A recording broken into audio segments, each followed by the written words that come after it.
I'm Max Dalton, and in this video, I'll show you how to check your browser history in Google Chrome on an Android device. Step 1. Open the Google Chrome app on your Android device. Step 2. Tap the More icon in the top right corner of the screen, which looks like 3 vertical dots. Step 3.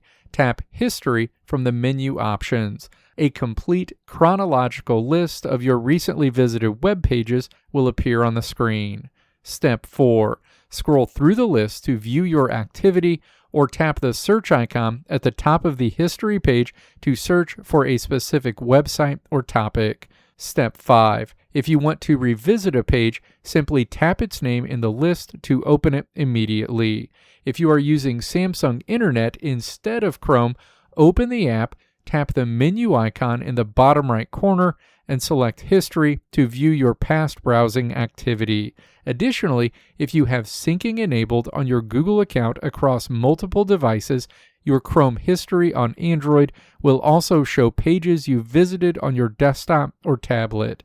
If you want to clear your history, tap the Clear Browsing Data option at the top of the Chrome history screen, select your desired time range, and confirm to delete your records. Let me know if this video helped you out in the comments below.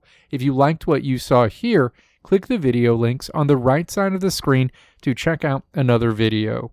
Or click the logo on the left side of the screen to check out my tutorial website at www.maxdalton.how.